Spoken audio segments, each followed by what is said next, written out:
that probably time and again as people have thoughts and questions that play in.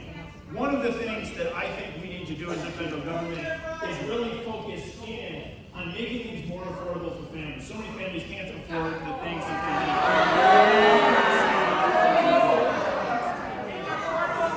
Parents aren't helping.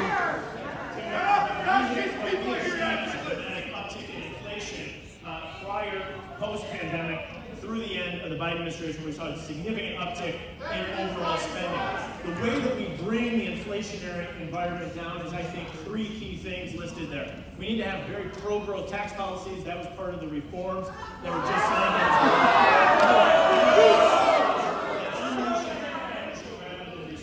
We're seeing some progress on that, and you filled up your car with gas recently. We're seeing car prices come down. And then we have to address the broader federal spending standpoint and the challenges that we're seeing. Why are we increasing the deficit? Protecting Social Security. Could we have it quiet in the auditorium, please, so that people that do want to hear can hear? You all have questions in here that we'll get to. Tell the truth then. Tell the truth. So as we get into how we protect Social Security and Medicare, which should be front and center for everyone, it's front and center for me. What we need to do is front and center for you. The broader spending challenges that we see. So as we go back to those initial slides and just think about how we're falling $1.8 trillion in debt further and further behind, we need to be looking at the broader spending to make sure that we're protecting Social Security and Medicare. Looking forward to the conversation and questions on that as well. There's a lot of questions, a lot of misinformation as a result of the changes. Yes, there is. And SNAP benefits. So as we know in the state of Wisconsin has had SNAP benefits for quite some, has had work requirements tied to SNAP benefits for quite some time. Sometimes people use the term food stamps, which was the old name for the acronym SNAP. And so we've had work requirements since the 1990s when Tommy Thompson was governor. That was at that time a bipartisan approach. A lot of the reforms that were made as it relates to work requirements in many ways mirror the reforms that Wisconsin made in the 1990s, taking those nationally and then applying them to Medicaid. Medicaid program, which picks up very low-income individuals, but also in particular picks up children, picks up pregnant women and disabled adults. For those three categories, no changes in the legislation. That's where a lot of the misinformation that's out there is. So it's important to know that there's no changes there for you.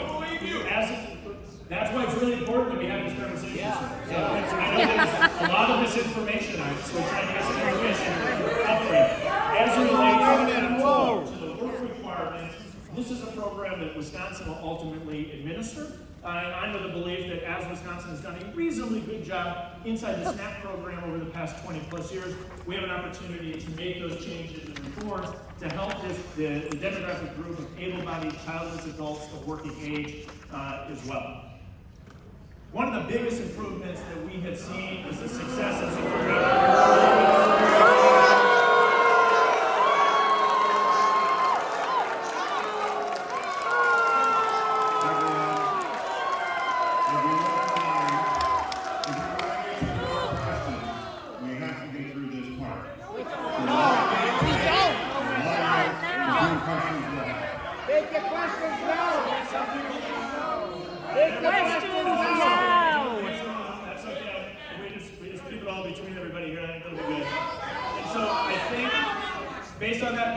some people like the secure border, like I do, some people don't. That's fine, you can have your own opinion. You're supposed to listen to us. The dramatic drop and decrease that we have seen in border apprehensions as shown on the federal government data. Making sure that we're protecting and supporting. There's some gentlemen that can't hear up in the front, so if we just keep it down a little bit so people can hear, that's going to be Yes. Making sure that we're supporting, making sure to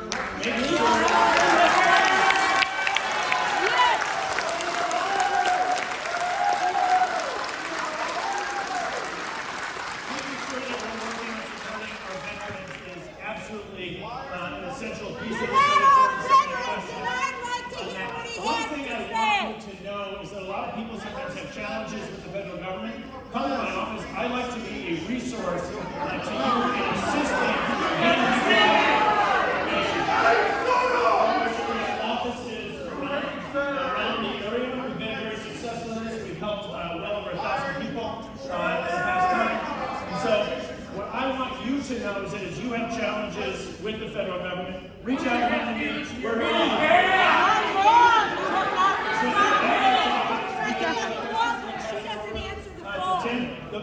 we're civil, we are each other. There's people with different views in here. We heard about the laws and move on the border security issue. We've heard it a couple times. We got people on all sides. It's great. That's what makes Wisconsin great.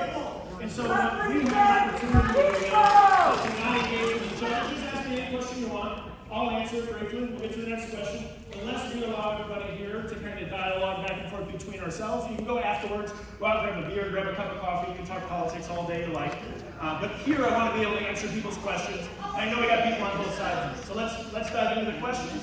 Let's see how far we can go. All right, let's pick the first two randomly out of the box. Up first, we have Tammy Brown from Janesville, followed by, I believe it's Tom Burke. Is that right? From Elkhorn.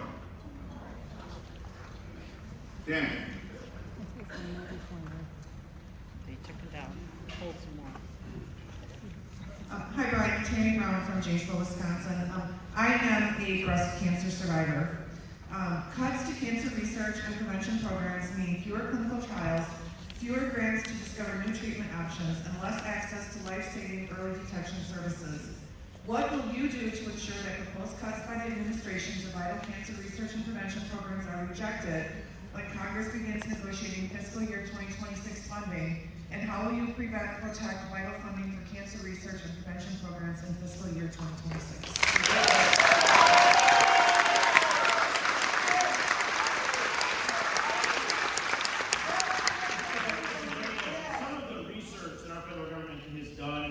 Cancer, and it's impacted your life, it's impacted my family's life as well, and it's probably impacted almost everybody here in this audience today. Making sure, I just want to make sure everybody can hear, so let's get going.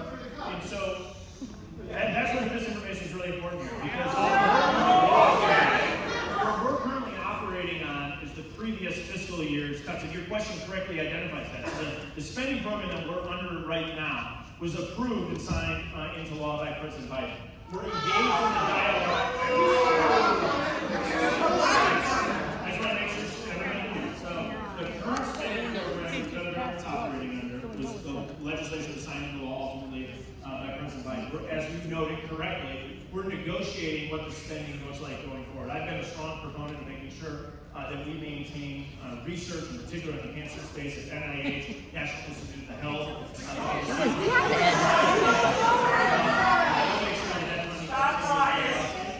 To make sure that people like you, but many other people receive the benefit of that cancer research going forward. Thank you. Thank you, Tim. Tom Burke, are you there? Yes, you are. And on deck, we should have Paul Christopherson. My main concern is the tariffs that are coming up.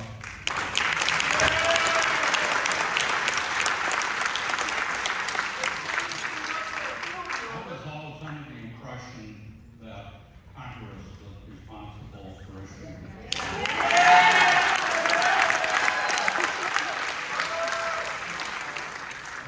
I really feel that this is a terrible tax that's going to be placed upon the citizens of the United States.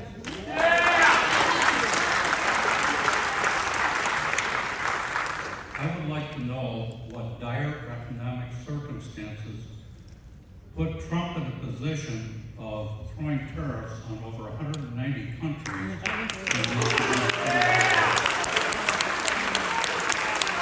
We have allowed him to do that, and it's sad, quite frankly. So tell me the dire circumstances that triggered his tariff wars. Thank you.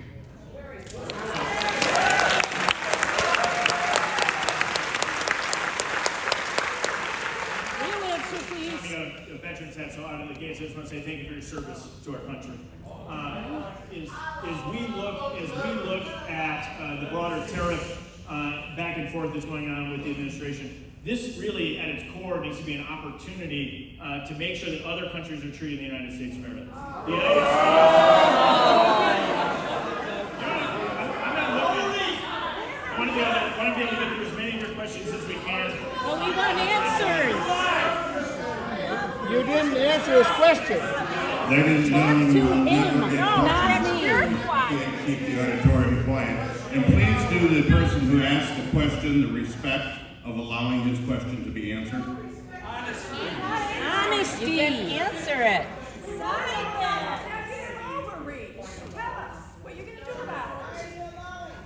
So as it relates to the terms, my broad view here is that what we need to do is make sure that we're having other countries treat the United States fairly. China has been an egregious abuser of U.S. trade policies over multiple administrations. And so actually putting pressure on our allies. It's ridiculous. Ridiculous. Yeah, you didn't answer the question. Yes.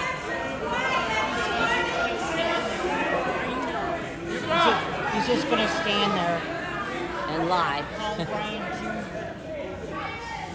She clearly is not.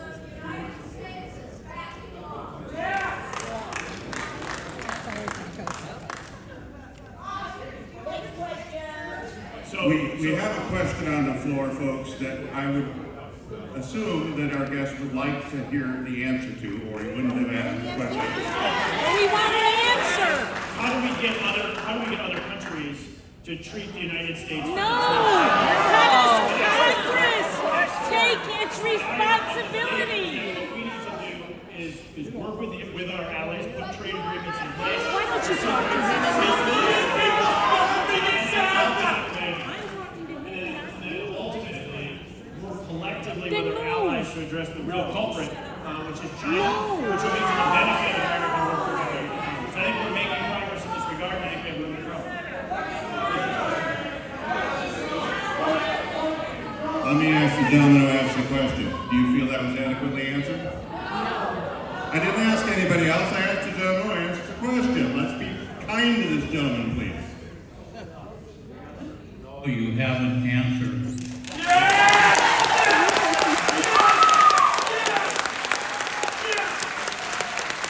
Give me a chance to clarify. When we talk about our allies, it seems we're alienating beyond belief.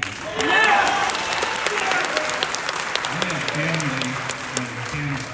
I have several friends in Canada, and I can't believe what we're not negotiating with them.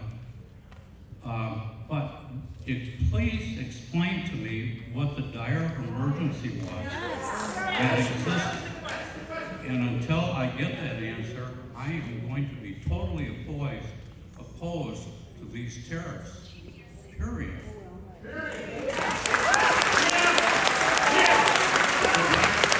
So that is, we have a more pointed question, I guess, which is, we went along for 4 years of Trump. We did a little trade policy in his first Who are year. you? Who are you? Then we went to Biden. He It was should relatively speak. quiet. Not a lot of action on that front. And all of a sudden, I think what this gentleman said. Wait a minute. On April 1st, Trump says, boom, tariffs on everybody, and it's leading us on. Who are you? The answer to that. Who are you? Part of this is what gives Trump the authority to Right. is as it relates to the imbalance of trade. No. There's a court case that's going on right now where there'll be more clarity provided on this. That's the authority that he's operating with.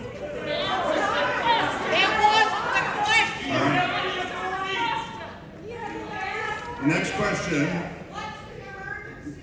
We will get to as many of your questions as we can. We can't have them shouted from the floor, or we'll. But don't take our time We'll talking. Some order here. Paul Christopherson, thank you for signing in. You are next. And then who's after that?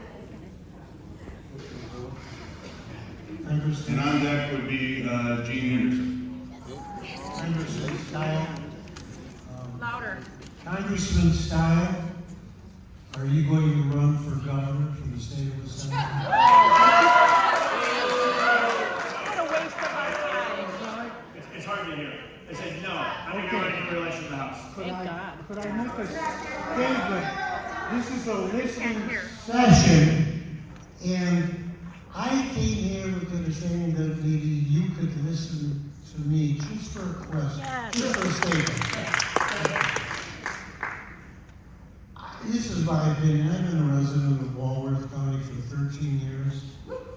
And I have to tell you, I am so disappointed. I am so disappointed in how you represent us as the citizens.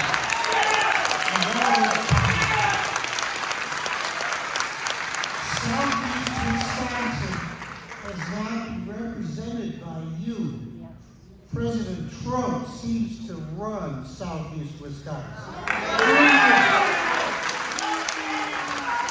all I have to ask is I will be out there working hard if you choose to run for any office.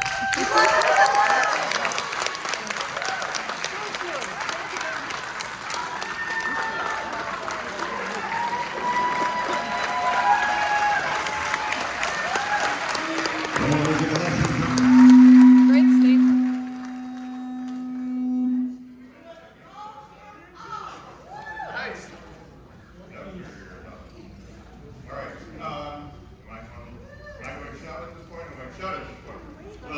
Gene Henderson. Thank you for taking my question. I've tried many times to get an answer to this question. And I did go to what was to be the listening sessions at the Elkhorn Library, and I heard some very pleasant, polite young men tell me this will be shared with the with our representative. And I asked this question, it was never answered. But this was what I want to know. Why? I wear a pin. The pin says, it's not politics, it's morality. As a Christian, as a mother, as a grandmother, as a teacher, as a community member giving many hours of service, I care about people. And what I see happening to our immigrant population embarrasses me, horrifies me. And you have not raised a voice to complain about it. Where do I see your leadership? I see no leadership. I see following Trump 100% of the time. And Trump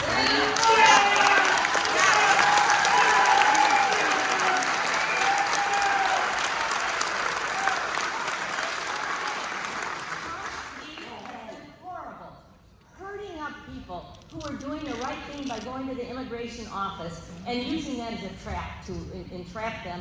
And most all of these people have been are undocumented.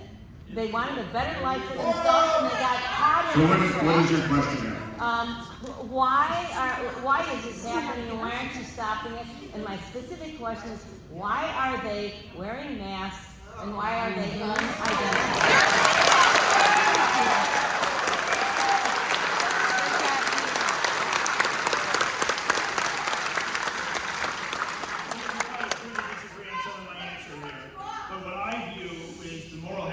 By the Biden administration.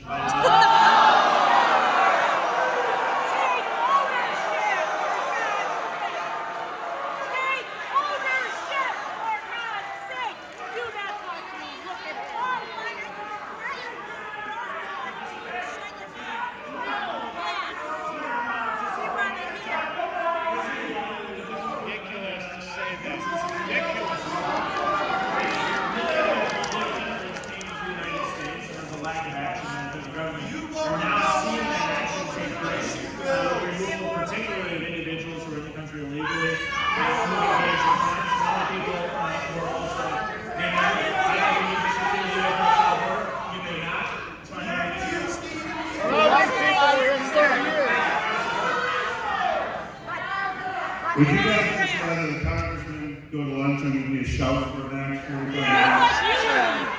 Because I'm okay with that.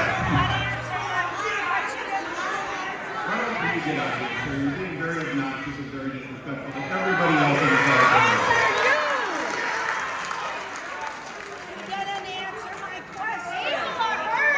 Next up, we have Kimberly. Kimberly, I apologize. Is it Cliff, perhaps, from Delavan? On Town Line Road, Kimberly? You didn't answer the previous question. How could you possibly tell when you're yelling if you answer that? Why are they unidentified? Do you think that's right? That they're, do you think it's right that they don't, that they wear Okay, I know the Congressman tried to answer this question, and you the didn't senator that was here, understood. it didn't happen. We'll try one more time to get you the answer, if everyone will listen to the answer. Like it or not, like it. Let's engage a little bit more of a productive dialogue. Go ahead. Do you think it's right that unmasked people can masked people, unidentified, can swoop in to people who are undocumented but not necessarily illegal? In fact, statistics show again and again the people being deported and are now sent God knows where. You kind of asked a yes or no question.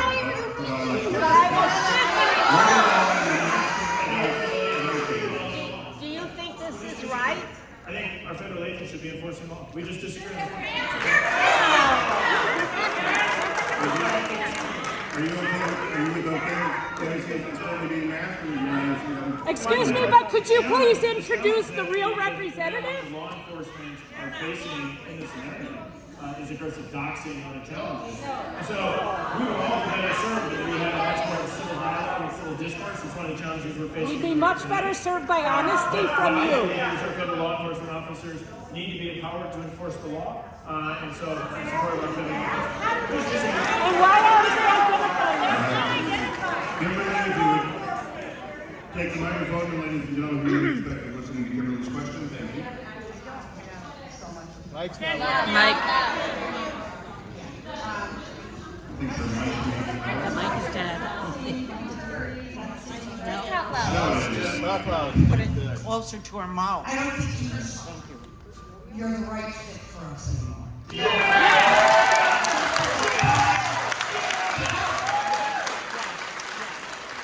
just don't relate to most of this anymore, and you gotta know when to step down. Yes.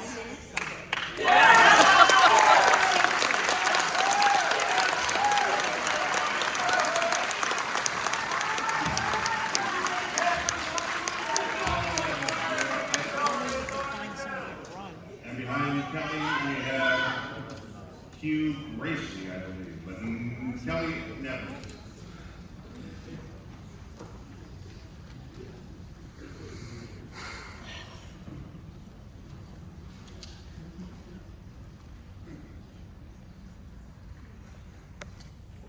Hello, can you hear me?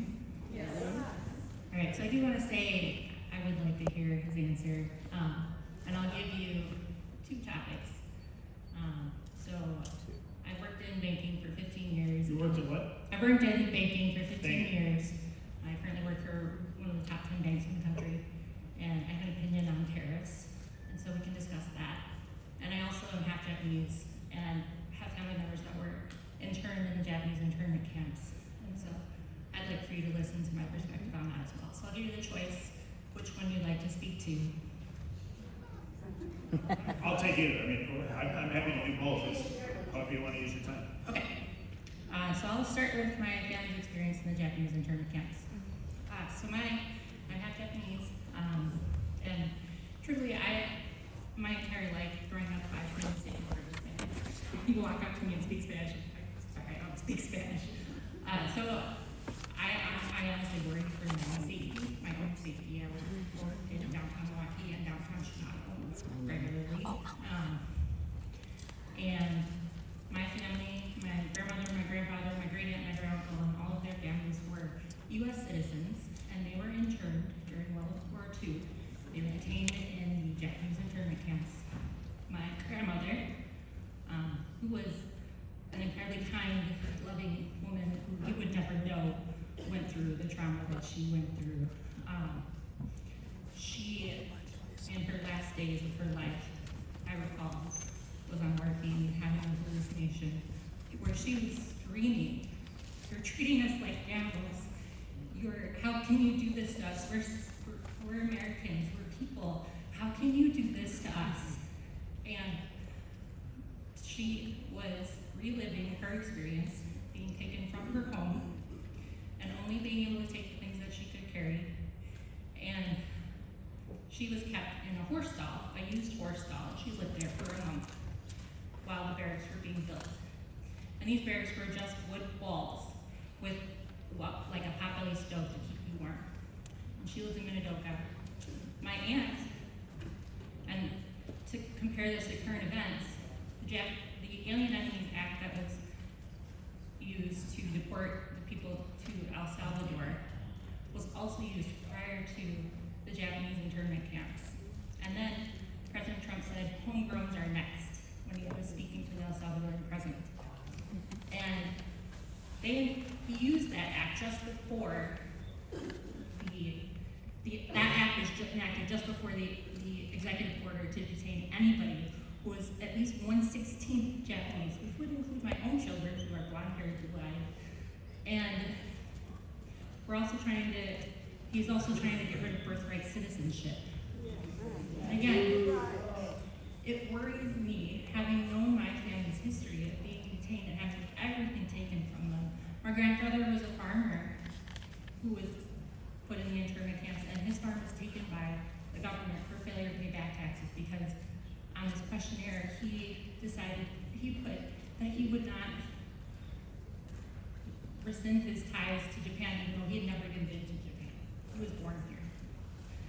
And so I'm seeing these ask you to parallels. formulate your question just so we have time for other people. So I again, appreciate the background that you're giving us. my worry is that we are repeating history here.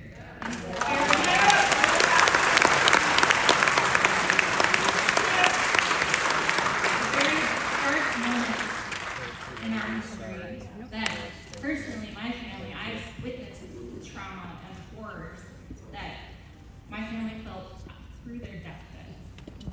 And I don't want anybody, immigrant or not, if they're not a criminal, being here legally is a misdemeanor offense. Crossing our border legally is a misdemeanor offense.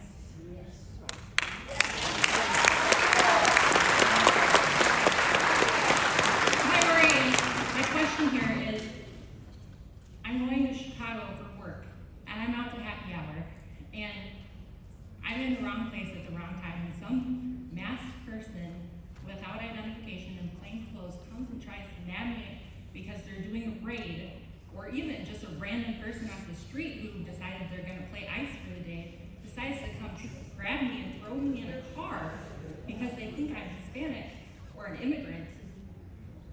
I'm afraid for my own safety. And my children's safety. And there are countless articles out there, American citizens that have been detained for months. Like, long periods of time. I think you have a good point. I think she would appreciate, please tell me if I'm wrong, but I think she would appreciate you also addressing this from the standpoint of Congress has the power to stop Why are you talking? Can he not answer for himself? So first, thanks for sharing that you're Minnesota.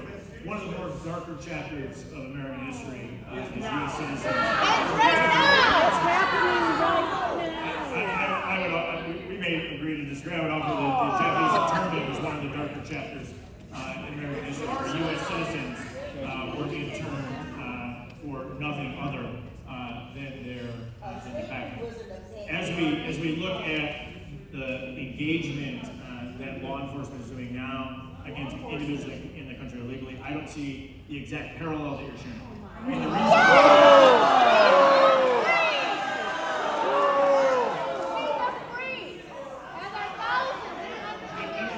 let me just answer the question. And the importance here is making sure that we're enforcing U.S. laws. And so we may disagree about the severity. To me, we should be enforcing our immigration laws. So no individuals, no U.S. citizen should be removed. That's 100% correct. But they already have that. You referenced whether or not an individual could impersonate a law enforcement officer. No individual should impersonate a law enforcement officer. But they are. What I am supportive of, though, is enforcing our immigration laws. And we may just disagree. I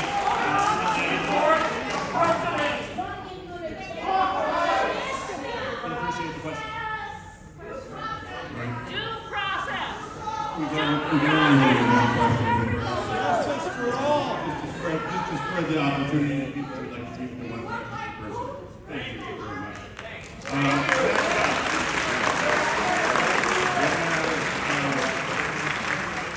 It's Hugh, and is it Gracely? Hugh. Yeah, thank you very much. Bryan, thank you very much for the opportunity. Earlier today, you brought up the issue of Medicaid. Yeah. There's 70 million people in America on Medicaid. Everybody in this room knows someone on Medicaid. My question is, with 70 million people on Medicaid, why do you and some of your colleagues allow others of your colleagues to insult those people by suggesting that the majority of them are sitting at home in the evening and during the day playing video games?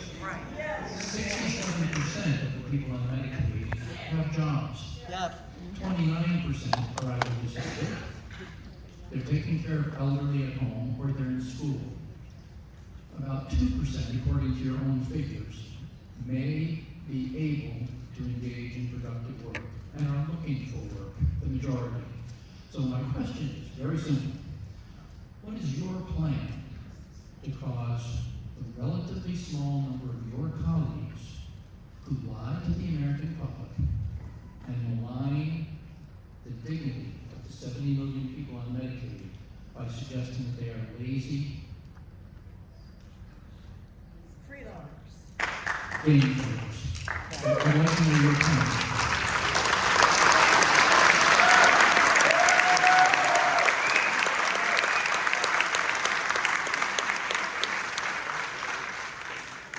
It's a great question, because in many ways we've allowed our dialogue to denigrate. And so every individual is entitled to their right to free speech. We can see it in this room. Not lost on me. I don't control the speech of the 434 other members of the United States House of Representatives or the 100 United States Senate. I control my speech. And I would not engage in denigrating. Let the gentleman have a chance to dialogue here. That I would not engage in denigrating individuals that are unwelcome. I'm not going to restrict other individuals' right to free speech. But I do share my opinion. I'll let you follow. Yeah, that's fine. That's give me a minute. The follow-up then is, and what is going to cause the House of Representatives to act in a more dignified and appropriate manner relative to the American public? Thank you, sir. It's a great dialogue point, because I don't love where a lot of our rhetoric and dialogue is. I think we should be, I've done like maybe 35 or so town halls in the past 6 years. Are much easier to hear. Sometimes we go into these microphones, it's a much more civil conversation. Tonight, unfortunately, has gotten a little more hostile, but the dialogue that we're seeing tonight is representative of the frustrations that exist in Washington, D.C. And there's people cheering on both sides. When we said border security, some people cheered, some people booed. It's okay to have differences of opinions, but the civil discourse that is a cornerstone of our democracy is challenged right now. It's challenged across the board.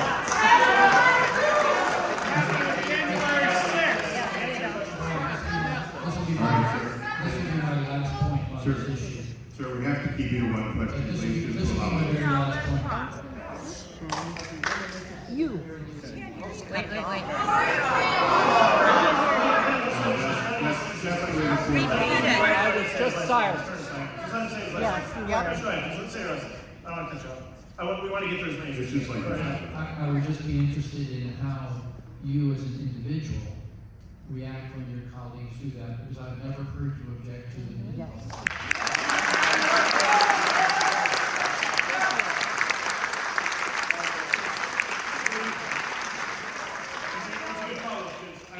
public. I don't support anybody denigrating anyone else. People have a right of free speech. But a lot of our discourse, free large, is really challenged. It's challenged on all sides. And so I think we have a real opportunity to improve our discourse. And a little bit, I'd say the overwhelming majority of people here want to learn and understand my perspective, want to hear the question. And then there's a small group of people that are challenging and are booing and yelling at each other. The same occurs in Washington. I share the frustration. All right. Deborah, I believe it's Stahl from Racine. Deborah. And then the next person. Are you here? Get them ready. Great, Deborah. And then on deck we will have Chris O'Brien from Kenosha.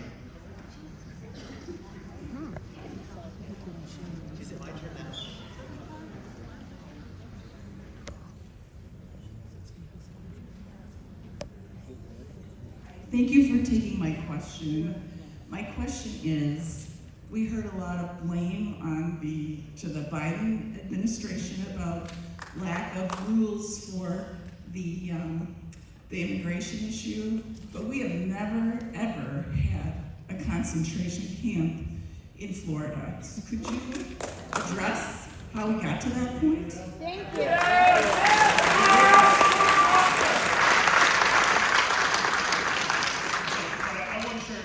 But I understand the facility you're discussing.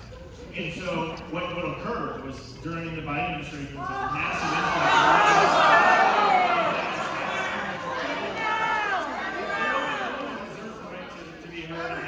Tell the truth.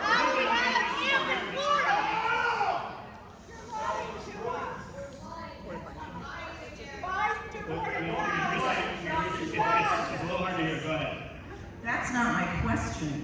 We never addressed, we had due process for people who were here trying to get citizenship.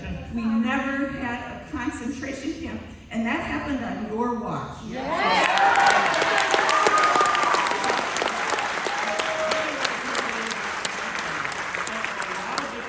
Facilities were built through multiple administrations. The Biden administration,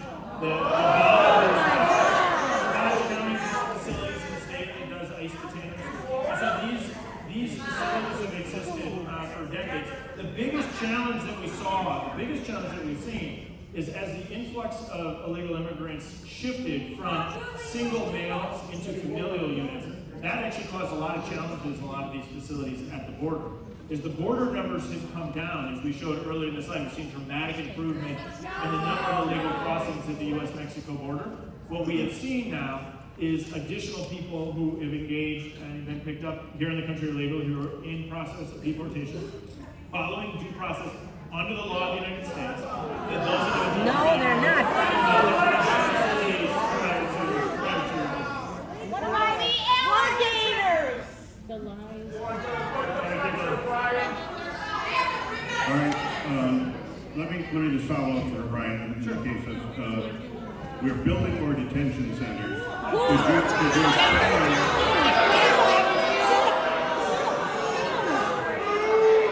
We're not building more detention centers? We're building more detention centers now than ever before. And the question is, I think for a lot of people, why do we feel the need to do that and corral these individuals that before we didn't feel the need to corral? You were not elected. He was. Also, the number of people in the country legally is much greater following the orders of the Biden administration. And so the process of removal is faster. The other is the shift in the demographic of individuals who are coming across the border during the Biden administration. So, Stop it! He's no longer in office! Stop!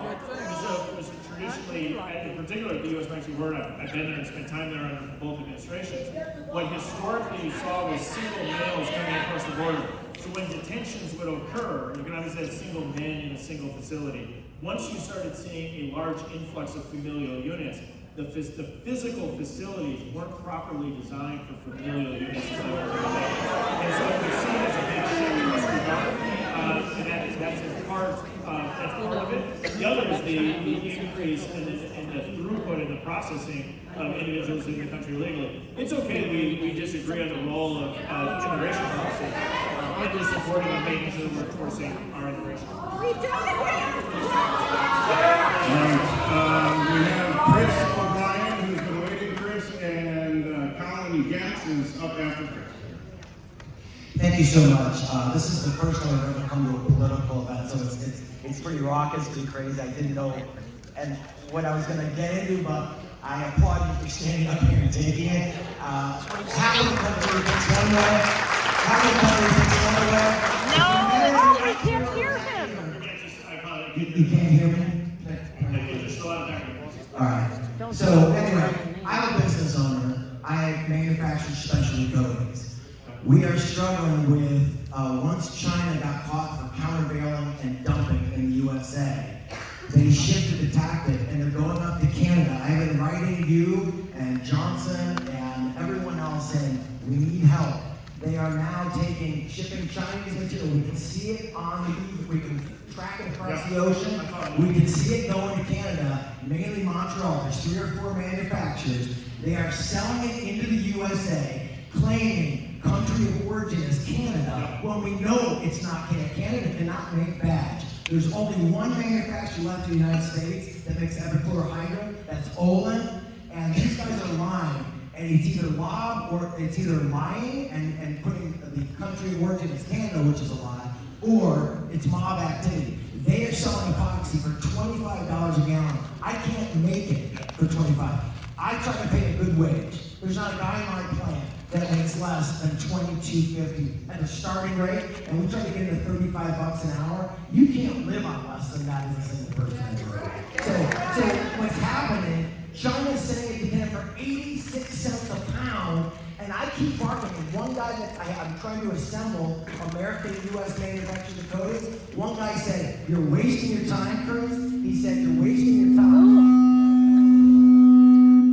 Sorry. He said, "You're wasting your time because everyone's bought and paid for at the border. So we really need your help. It's killing our businesses." Yeah, so great question. You got 2 key points there. One, I want to, before you leave, make sure I get your information, because I want to follow the USTR on your behalf. But 2, let me, what you bring up is a really good point, because countries are evading U.S. trade laws to, and in particular, the biggest culprit is the one you named. It's China, which is where we started some of the trade conversation. And working with our allies, in this case Canada, to make sure that we're addressing abuses of trade from China is going to be absolutely essential. And so countries are doing this, are moving it into Vietnam. In this case, it sounds like in your situation, they're moving it in to Canada. And so holding countries accountable for their trade practices is essential.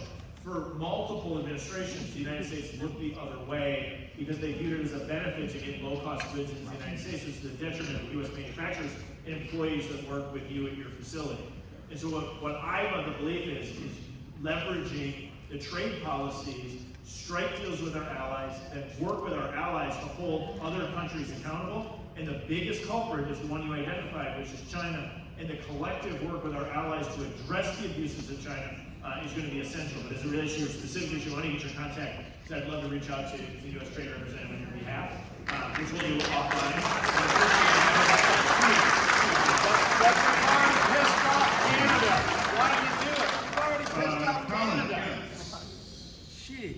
I think I got the right Colin. From Kenosha? Coming, okay. On deck would be Julie Richardson from Janesville.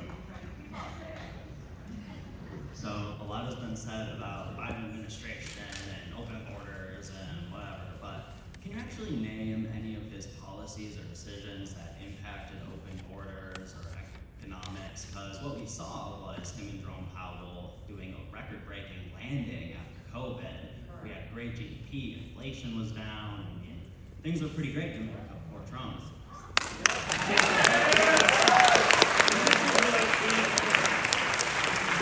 you go back a year, there was a lot of discussion about whether or not a border bill was needed. I was on radio shows and Tim Brennan taking questions on the topic. And I always said you need to do 4 key things for executive action that would have real and meaningful impact on securing the U.S.-Mexico border. You reinstate stay in Mexico, you restart border wall construction, you end catch and release, and you stop abuse of the parole system. There's those 4 executive actions that I believe are going to be essential to re-securing the U.S.-Mexico border. No law was passed at the start of the year when we started to see a dramatic downtick in the number of illegal crossings. And what did President Biden do? Or President Trump do? President Trump comes in there on day 1, does 4 key executive actions. He restarts border wall construction, he reinstates stay in Mexico, he ends catch and release, and he ends abuse of the parole system. And by doing that, there was a significant drop in the number of illegal crossings. And so I just firmly was frustrated with what the Biden administration is doing at the border. It's totally true. And I spoke aggressively on it.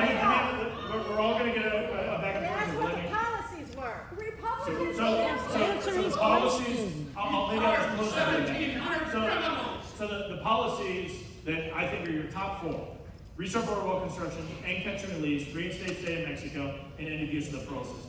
All four Biden chose not to do, all four Trump chose to do. The border is now much more secure than it was before.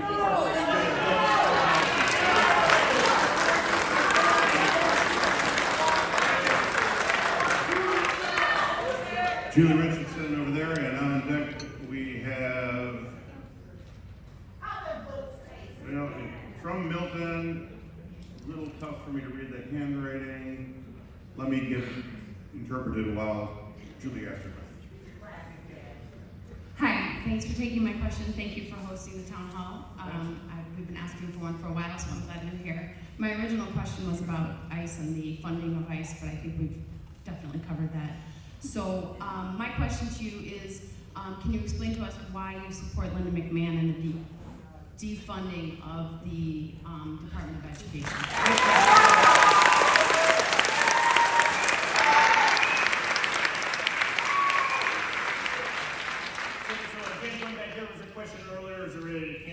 So a little bit is going to be the same answer, but let me dive a little bit deeper on the Department of Education. We're currently going through the process of analyzing what the spending will be for the upcoming fiscal year. So the current fiscal year that we're operating in right now, today, again, is the spending levels that were set during the Biden administration. And so going forward, though, is your question on some of these proposals. I'm of the view that education is best resolved at the local level. And so it will allow us to why didn't you vote for that? What we've allowed to occur is more and more funds flowing through the federal government down to the state level. And so what I'm of the view is as those funds have flown down, what we've done is burdened a lot of our local school districts with unnecessary red tape. That's my view. And so I think what we will see as we negotiate this going forward is a way to make sure that those funds are there at the local level, which we care about, but removing a lot of that bureaucratic red tape that's in the way in a period of time where we need to look at the operations of our local schools and making sure that in particular, foremost in my mind, is making sure that the educational product we have is tied in directly to our workforce needs. And I think the one-size-fits-all approach that we often see coming out of Washington is not helpful in that regard. So as we go through this next funding process, again, while we're $1.8 trillion in deficit year over year, we're looking at all of these types of programs to make sure that we're removing bureaucracy. Vivian Creekmore is the name from Milton. Vivian. And who's next? And on deck we have Sharna Aaron. Yeah.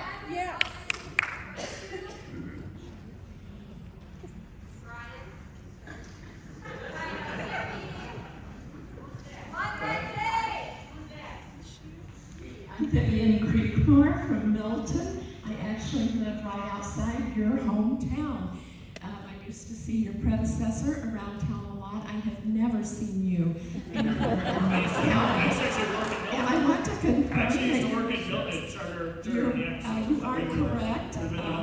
I'm not here to listen to you, and many of us are, because we know what you're going to say ahead of time. I would also I'd like to remind you that you're a pretty rich boy who has never missed a meal, always had a nice place to live, had great jobs, made a lot of money, and I can't relate to that. That's not problem.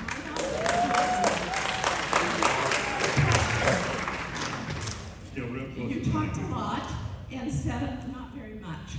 Alcatraz as a concentration camp. The difference between a prison or detention facility and a concentration camp is due process.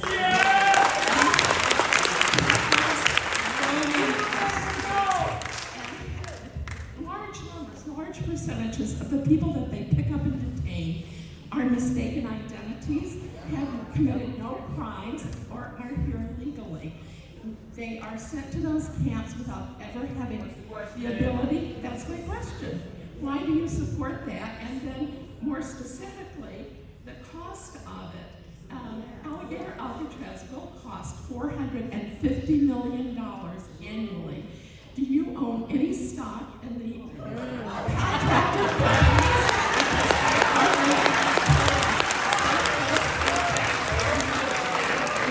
We can't hear the question. Immigration detention is big, big business. And I also wonder if you're looking for various money market schemes, looking at that, because you talk a lot about crypto. Yeah. So the question specifically, Vivian, is... Piece of advice, because I've spent a lot of time working with people and facilitating groups of communication. You would be well served to not blame another thing on Joe Biden.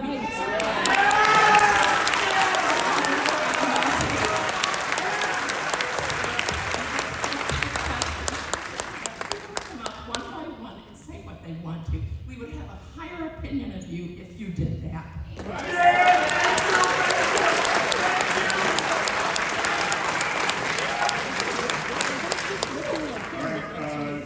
Sharna, is it? Sharna, you're... Hold it, answer.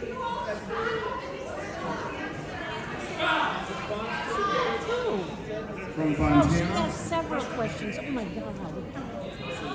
You don't stop. It's all publicly, I have all of it in funds now, it's all publicly available on my website. Trump's cronies own them all. It's all publicly available on my website. No, I don't think we should. Hi, Representative Steil. First of all, I want to thank you for answering all the contacts that I've made with you over the years. Either you or your staff have responded in a very timely manner. I may not agree with you. I may not agree with you on the issues, but I appreciate that you respond to my voice. So thank you. I appreciate it. We've got, just in context, we've received about 100,000 outreaches so far this year. And I make it a priority to try to get back to it. It doesn't mean I'm perfect. We make it a priority to try to get back to absolutely everyone that reaches out to that. Oh my God, I love all this every day for a month. I just would also like to make a comment to the audience. I think it's very important to have a sense of decorum, to have respect. We want this country to come together. And unless we have some civil discourse, unless we can get together and respect what everybody says, we're not going to get there.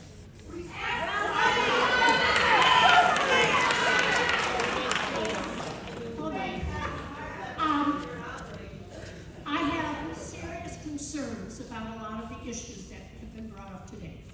I have concerns about dismantling the Department of Education. I have concerns about how our migrants and immigrants are being treated. I have concern about the rule of law and the civil rights that are being impacted.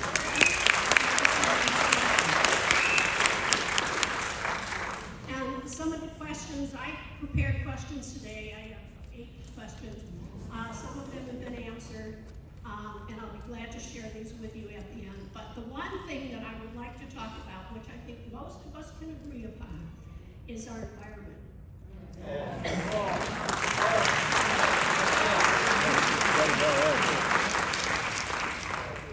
Our environment is fragile.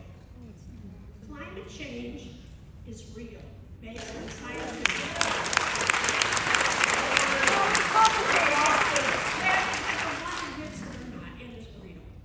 extreme weather conditions are happening more frequently as we experience them or read about them. The EPA is deregulating the standards that are in place to fight climate change and to protect the citizens. Where do you stand on this issue? And how can you be an advocate for us to initiate legislation to restore our safeguards?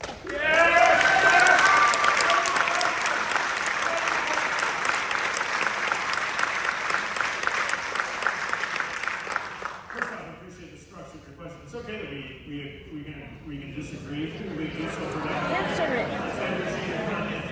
In that regard. I'm of the belief that one of the reasons we love to call Wisconsin home is because we live in, I think, one of the most beautiful states in the country. And making sure that we're protecting our air and water and soil is absolutely essential. The gentleman's entitled to hear the answer. And so what we need to be doing is focused in on addressing that from a global perspective. again, making sure other countries are doing their fair share.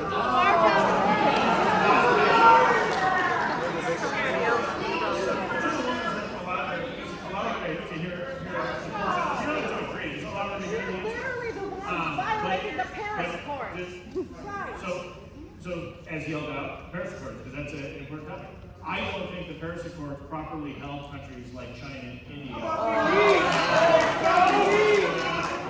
what I think we need to do is make sure that we're not punishing U.S. employees of businesses that are engaged in economic activities in business countries, which is heavily manufacturing based, and we're actually holding countries like China and India accountable. Then you have other aspects of this where you would walk outside today and you have one of the most unhealthy air quality conditions that we've seen. That's coming down from Canada. And the U.S.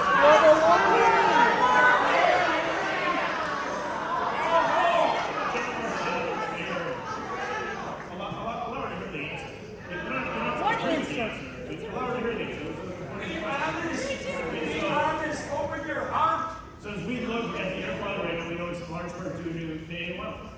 And so this is a broader conversation than punishing U.S. employers to the detriment of U.S. workers.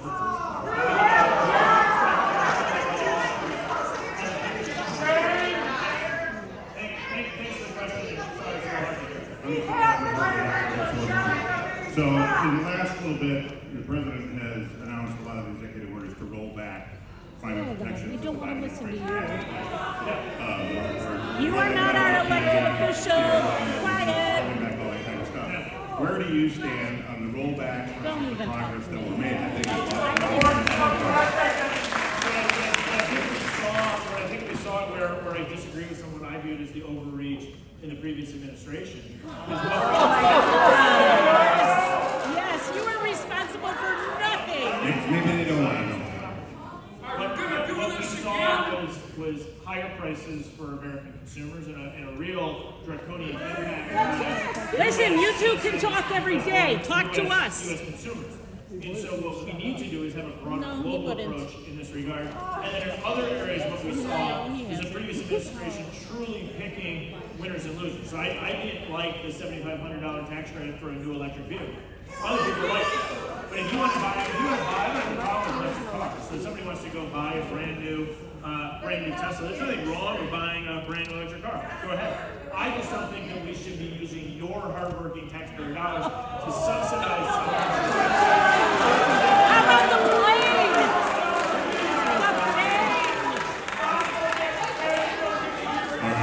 Karen Fulbright Anderson up next, and behind her we have Barbara Isaacson.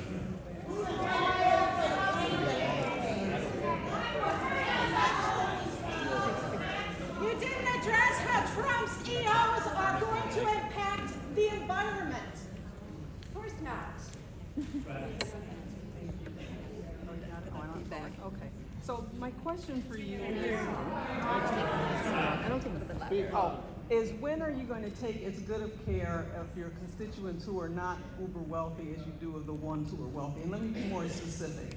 So we have this big bill, by all accounts, and I've been looking at different independent, nonpartisan analysis of the bill as well as reading it myself, and it appears that people who are earning $200,000 and less are going to pay more in taxes. People who are making $1 million or more are going to be paying, getting big tax cuts. So the policies on Medicare, there are going to be poor people who are deserving of Medicare are going to be kicked off of Medicare because of some of these provisions that are going. That's going to happen. Those are some of the analyses. But there is no discussion about the health care executives who have been fraudulently taken from Medicare. Why is there no discussion about that? At least 5 or 6 or several of whom President Trump has pardoned. And these people owe billions of dollars that they fraudulently stolen from Medicare and Medicaid.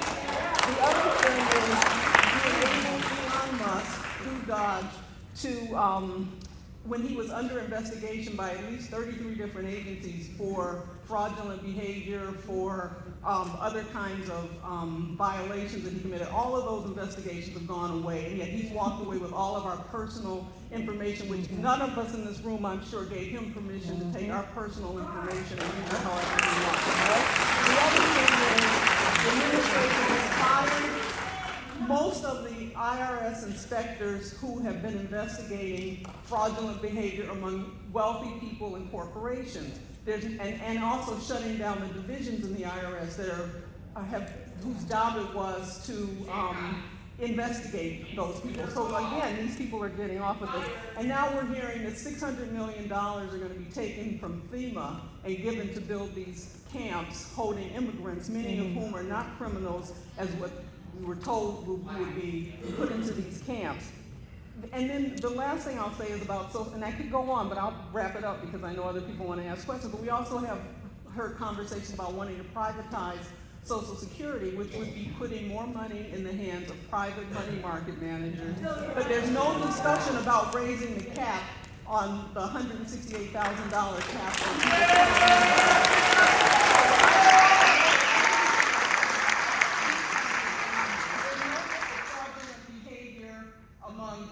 Ultra wealthy people, but yet you're, putting all this emphasis on all these people on Medicaid and such who are supposedly gaming the system.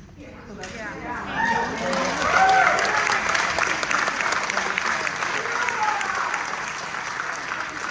Is it safe to summarize your question? What are we doing to support the have-nots? Because it seems like there's enough support for the haves. People need these programs.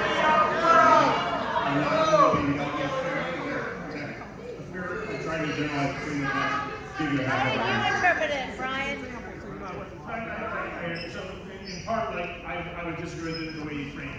So as I look at the tax provisions of the bill, what was in large part done was keeping the 2017 tax reforms in place. It's the bulk of that. Then on top of that, we built into three key areas, providing additional tax deductions for senior, effectively making Social Security tax-free. Then what we did is we added tax benefits for middle-income workers, $75,000 and below, as it relates to overtime, and as it relates to taxes. There's a huge deficit, they need to raise taxes. Like the tax. Let the gentleman speak. Say it again. I said, but it sounds like from what I have read that those tax cuts that you're talking about for Social Security and others are not permanent, but the tax cut for the wealthy is permanent.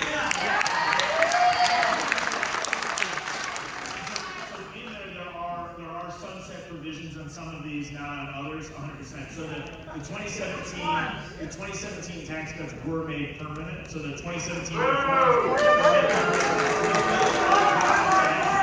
tax cuts focused in on hard-working families, that we will have an opportunity to continue to move forward down the road so that those taxes don't rise. So the sunset provisions in some, you're exactly right. There's not sunset provisions in others. I would work to maintain and keep those tax cuts into the future. Something that Congress is going to be working on going forward. Any given Congress could pass a tax law one way or the other. So while that permanent is saying, here is the steady state if no further action is taken. And so we took the 2017 tax bill and overall made those reforms permanent. The ones that gave the rich the right.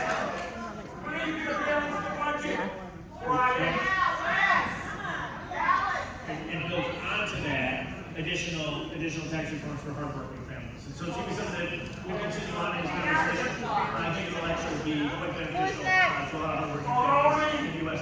The other data point that I would give to that is to go back and to look at some of the empirical data off of those 2017 tax reforms.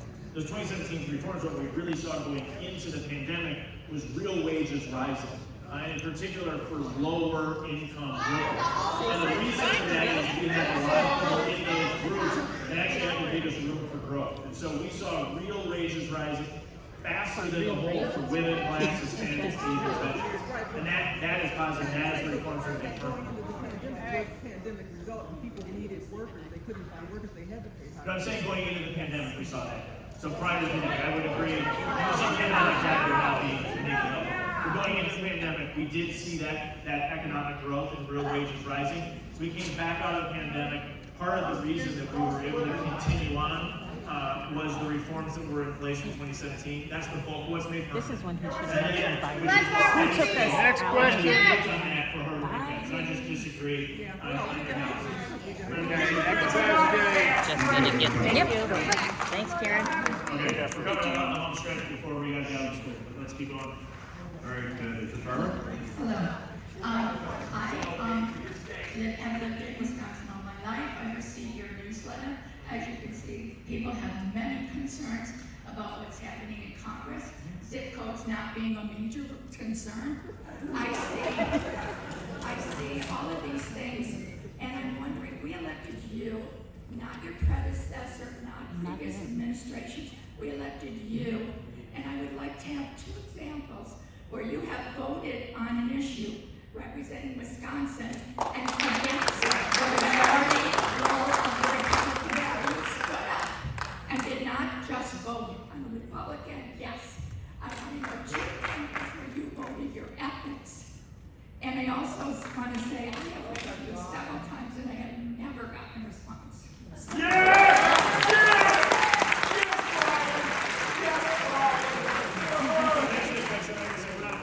Try to get back to everybody. We've got about 100,000, so I want to make sure you get your name and number. We'll track down why you pointed out. Oh, come on. I work on big things and little things at the same time. So the reference on the zip codes, that's a big deal to some people. That does not have the transformational change.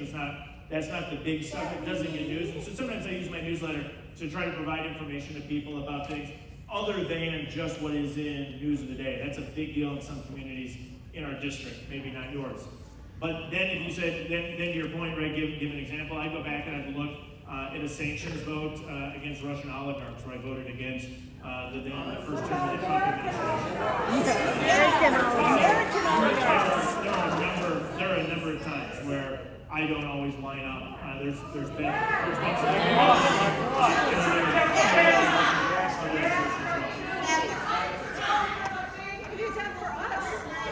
Are we good to go with the question? 2 million people in Gaza are starving. What do you have to say about that, Bryan Steil? I have to say,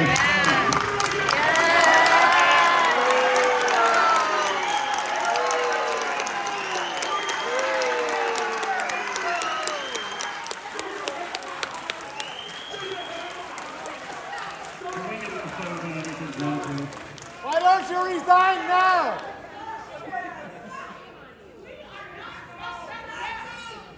we have another question. Yeah, let's do another.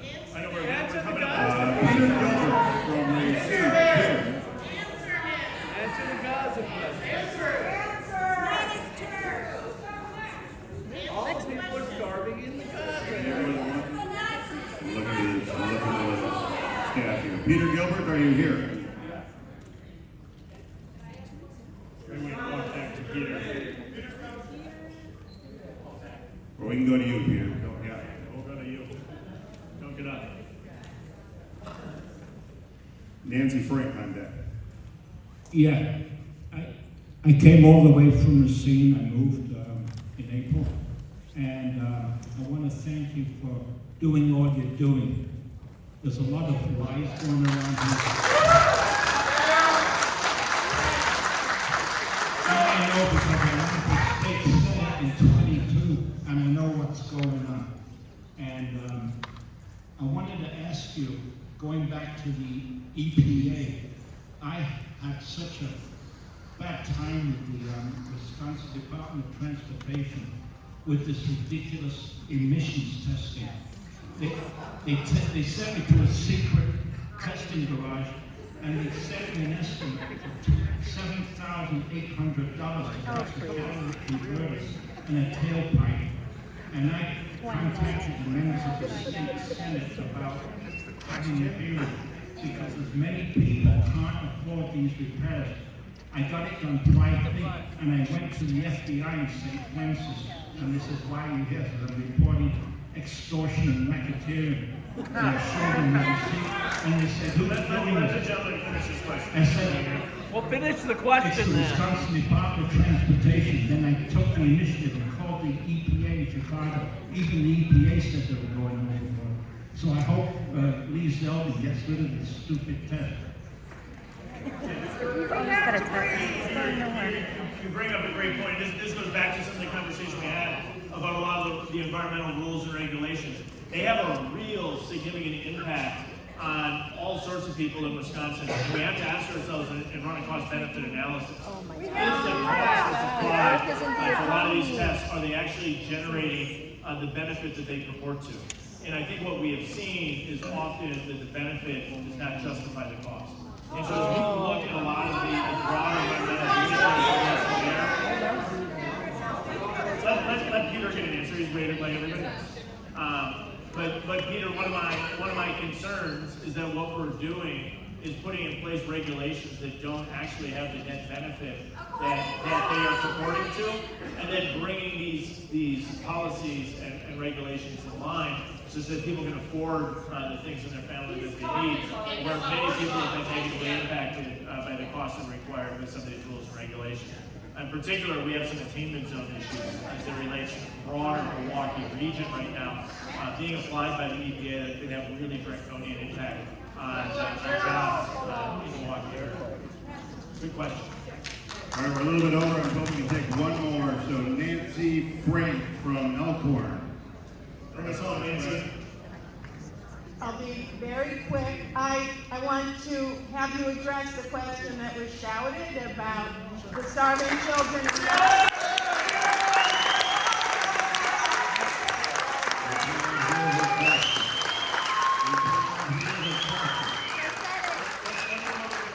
But also the hungry children in Wisconsin due to SNAP.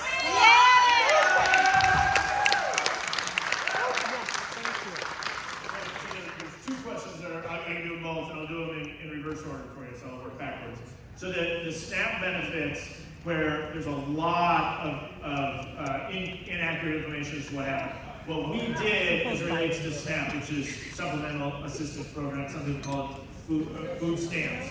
What we did in that program was apply more or less work requirements that almost mirror the work requirements that are already in place in the state of Wisconsin. And again, that's for able-bodied adults that don't have young children. So Wisconsin put in place work requirements in the welfare program in the 1990s. The federal government's work requirements that are now applied are actually reasonably similar to what is currently in existence in Wisconsin. Other states run their programs very poorly. Wisconsin has an error rate, for example, of a little less than 5%, meaning if you're giving out these benefits, an individual may receive the wrong amount of money on their card. Wisconsin, that error rate is less than 5%. Other states are 10% or above. And so what we're really going to see, if we implement this correctly in other states around the country, is actually many other states coming to the Wisconsin standard. So you're not going to see the reduction in some of the fear-mongering that's been out there as it relates to the state of Wisconsin. I think what you're actually going to see is the program strengthened for those that it was designed for. The second question, which was not true. 25% reduction in the amount of money that Wisconsin is getting for SNAP. So, because it's held out, it's worth noting that would only be if Wisconsin's error rate dramatically increased. Wisconsin's error rate, again, is below the 6% threshold where there would be an alteration in the flow of funds. So Wisconsin's error rate is currently below 5%. On the whole, Wisconsin runs our program better than other states. That's something we should all be proud of. It doesn't mean we're perfect. It means we're running our programs much better than other states. And the bulk of this law is trying to get other states to get their programs to run much more like the state of Wisconsin in a much more effective and productive manner. To the first question, just release the Epstein files. Between Hamas and Israel. To me, the easy answer to address this crisis is for Hamas to surrender and release the hostages.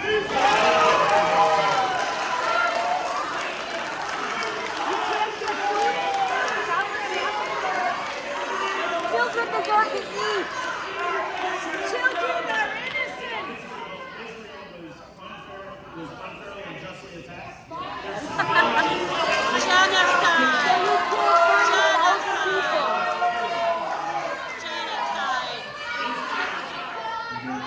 You are complicit.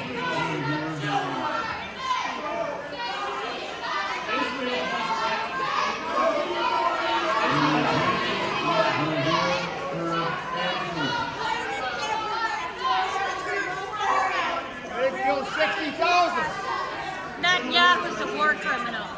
Netanyahu's a war criminal. Why don't you resign now? Resign now! Help us all!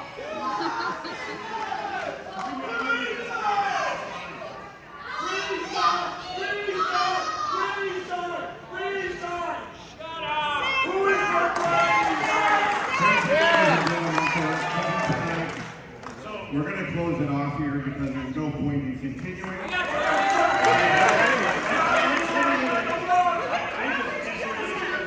I'm of the view that Israel has the right to defend itself, and the easy and simplest way to defend Not anymore.